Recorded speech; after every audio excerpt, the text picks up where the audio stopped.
निहारिका ने नवीन के murder case में अपना मुंह खोला। पुलिस के गिरफ्तार होने तक धमकी देने वाली निहारिका को असली जिंदगी में आने पर अपनी गलती का एहसास हुआ। ये महसूस न करते हुए कि ये एक बड़ी बात थी, उसने झूठ बोला और पुलिस को धमकी दी।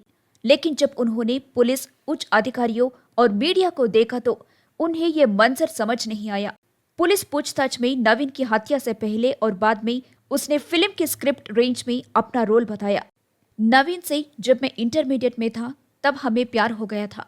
हम एक दूसरे से मेरे घर पर मिलते थे। कभी कभी हम दोनों के बीच में झगड़ा होते थे। हरिहर कृष्णा हमारे बीच की लड़ाई को सुलझाते थे।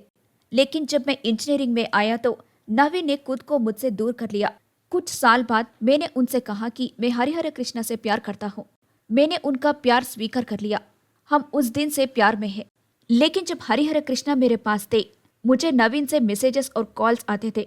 हरिहर कृष्णा को यह पसंद नहीं था। वे कहते था कि वे नवीन को मार डालेगा, तुम्हें अगवा कर कहीं ले जाएगा। तुम ऐसी क्यों बात कर रहे हो? ये छोटी सी बात है, मैं तुमसे प्यार करता हूँ। मैं कहा कि तुम डर क्यों रहे हो? उसने अपने बात बदल दिए और कहा कि मैं मजाक कर रहा था। इन बातों के कुछ दिनों बाद हरिहर कृष्णा मुझे अपने घर ले गए और मुझे अपने द्वारा खरीदे गए चाकू और 2 जोड़े दस्ताने दिखाए नवीन को मारने के लिए। उन्हें दिखाते हुए हरिहर कृष्णा ने पूछा, क्या आप जानते हैं क्या वे क्यों है? नवीन को मारने के लिए कहा। तब मुझे उसकी बातों पर विश्वास नहीं हुआ। मुझे गुस्सा आया जब उसने कहा कि वे नवीन को फिर से गंभीर रूप से मार डालेगा। ऐसी पागलों वाले बातें मत करो, तुम जेल जाओगे। मैं उससे बात नहीं करता। कुछ वर्षों के लिए वे स्वयं भूल जाता है।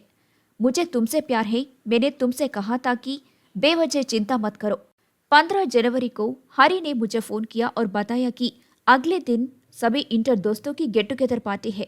उसने कहा कि नवीन भी आ रहे हैं, लेकिन उन्होंने कहा कि अगले दिन की पार्टी कैंसिल हो गई।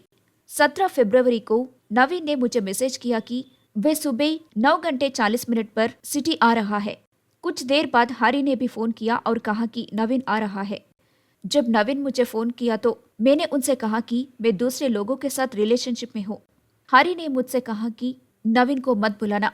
मैंने नवीन से भी यही कहा। लेकिन जैसे ही नवीन ने पूछा कि मैं ऐसा क्यों कर रहे हैं तो मैंने फोन रख दिया। अगले दिन यानी 18 फरवरी को सुबह 8 बजे हरी का फोन आया। उन्होंने एक संदेश छोड़ा कि वे मुझसे मिलना चाहते हैं।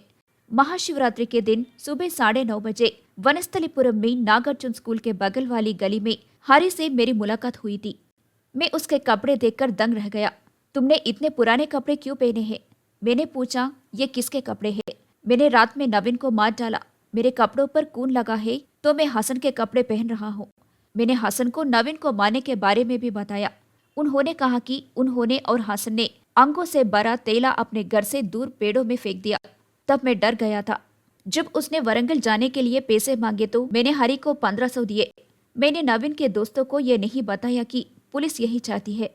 फिर 20 फरवरी को घर जाते समय हरी ने मुझे फोन किया और एलबी नगर के पास बस स्टॉप पर आने को कहा और वहां उनसे मिला। उसने कहा कि वे जगह दिखाएगा जहां नवीन को मारा गया था और वे जगह जहां उसका सिर फेंका गया था। हरी ने कहा कि उसे एक ठेले पर ले गया और उनके कपड़े सागर कॉम्प्लेक्स के पास बीएन रेड्डी पर गिराए जहां कचरा फेंका गया था। इसके बाद उसने ब्राह्मणपल्ली के पास एक कंपनी के पास नवीन का सिर, पैंट, चाकू और मोबाइल फोन फेंक दिया का जगह दूर से दिखाया। मैं डर गया। वहां से हरी और मैं शाम 4:30 बजे अब्दुल्लापुर मिड के अमृता ढाबा में बिरयानी खाई। उसने नवीन को जहां मारा गया था वहां का रास्ता दिखाया और घर के पास छोड़ दिया। उसी दिन नवीन के दोस्त तरुण ने फोन कर नवीन के बारे में पूछा। उनका फोन स्विच ऑफ आ रहा है। उसने कहा कि वे अपने एक इंटर फ्रेंड से मिलने हैदराबाद जा रहा था। तो मैंने कहा कि मुझे नहीं पता। हरिहर कृष्णा आपका एक कॉमन फ्रेंड है, मुझे उनका नंबर भेजो। जब तरुण ने मुझसे हरी का नंबर मांगा तो मैं दे दिया। हरी ने मुझे फोन किया और बताया कि नवीन के चाचा ने 21 फरवरी को सुबह 10 बजे हरी को फोन किया और पुलिस स्टेशन में गुमशुदगी की रिपोर्ट दर्ज कराने को कहा। उन्होंने कहा कि मैं नहीं जा रहा हूँ, फोन स्विच ऑफ कर रहा हूँ। वे हसन को बुलाने गया और कुछ होने पर उसे बताया। लेकिन जब नवीन के अंकल ने मुझे फोन किया और पूछा तो मैं डर गया। मैंने अपने जीजा भोपाल रेड्डी से बात की। वे नवीन के चाचा से बात करता है और कहते हैं कि उन्होंने एक वकील है और उनके बेटे के बारे में हम कुछ नहीं जानते। तब से मुझे कोई कॉल नहीं आया। 23 फरवरी को मैंने हसन को फोन किया। हसन ने कहा कि हरी की बड़ी बहन गुमशुदगी की शिकायत दर्ज कराने के लिए स्टेशन गए थे। हसन ने कहा कि अपने फोन पर कोई भी मैसेजेस है तो डिलीट कर दो।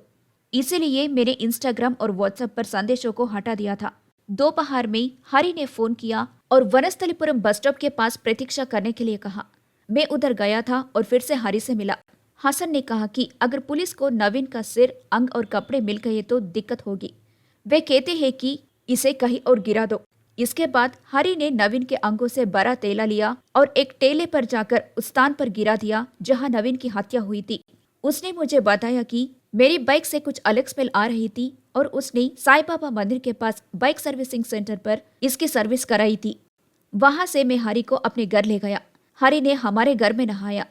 उसके बाद मैंने हरी को अपने जीजा एडवोकेट भूपाल रेड्डी से बात करने के लिए कहा। मैंने अपने जीजा को सड़क पर बुलाया और नवीन की हत्या के बारे में बताया। उन्होंने कहा कि वे बहुत बड़ा केस होगा।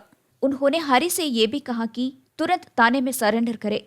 इसीलिए हरी ने तुरंत जाकर 24 फरवरी को अब्दुल्लापुर में पुलिस स्टेशन में आत्मसमर्पण कर दिया। लेकिन उन्होंने मुझसे कहा कि इससे कोई फर्क नहीं पड़ेगा कि मैं उनसे बात करूं या इस मामले का जिक्र ना करो। मैंने किया है मर्डर, तो आपको कोई डर नहीं है। मैंने हरी पर विश्वास किया जब उसने कहा कि भले ही पुलिस मेरे बारे में पूछे तो उन्होंने कुछ नहीं बताएगी। इसीलिए मैंने किसी को नहीं बताया। ये बात निहारिका ने पुलिस को नवीन हत्याकांड में अपनी भूमिका के बारे में बताई।